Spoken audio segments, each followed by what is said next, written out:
This is the JCC.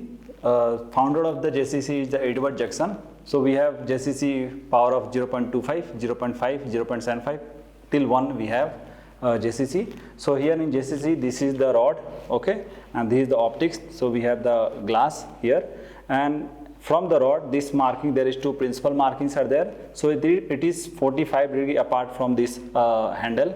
So principle of this JCC is the collapsing of the Strom's conoid, or we can say a circle of least confusion. So here we are putting the JCC in the front of the eyes, and then we are showing through this, and then we are flipping it, and then we are showing again. So by this process, we are making the Strom's conoid smaller and smaller, or circle of least confusion smaller and smaller, and by the help of that, we are getting a full refractive correction with the help of JCC. So with the help of JCC, we are doing cylindrical axis and cylindrical power. So this is the cylindrical axis.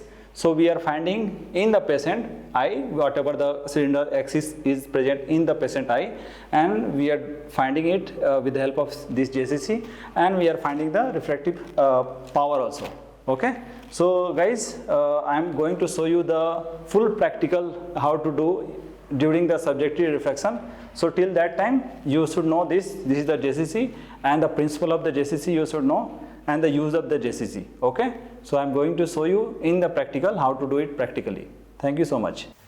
So guys, we are having a red and green filter over here in the trial box. So I am going to explain what is the principle and the use. So this is the red filter, as you can see, and this is the green filter. So red wavelength is 640 nanometer, and the green wavelength is 535 nanometer. Okay. So we are putting this in front of the eye. So we can put red in right eye, or we can put in left eye also, green left eye. Usually we are putting red in a right eye and green in a left eye, and we are dissociating the eye as per the color sense. Okay. So we can dissociate the eyes, and then we can find out the difference between the eyes. So we can use in a different kind of techniques in our vision technique. Okay. This is Maddox rod. With the help of Maddox rod, we can find out the eye deviation, horizontal, vertical, or torsional. So these lenses is consist with the high power of and series of cylindrical lenses.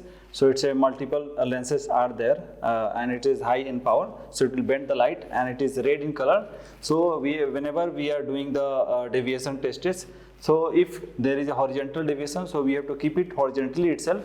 So if we are keeping it horizontal, so it will create the vertical line it will create in the patient eye. So patient can see a vertical line, and we have to show one torch light, so then only it will be visible vertically, and with the help of that we can find out how much deviation is there if it is horizontal deviation, and if it is vertical we have to keep it vertically. So similarly it will create the horizontal line in a patient eye, and they can find out the horizontal vertical deviation. And if it is there is a torsional deviation, so we have to keep in both the eye in 45 degree, and this is called double Maddox rod technique. So with the help of this technique we can find out the torsional deviation in the eyes. So with the help of these guys we can find out the deviation. So this is the normal use of the Maddox rod, and in detail while doing the practical I will show you the details how to do it practically. Thank you so much guys. So guys, if you like the video, please like, share and comment.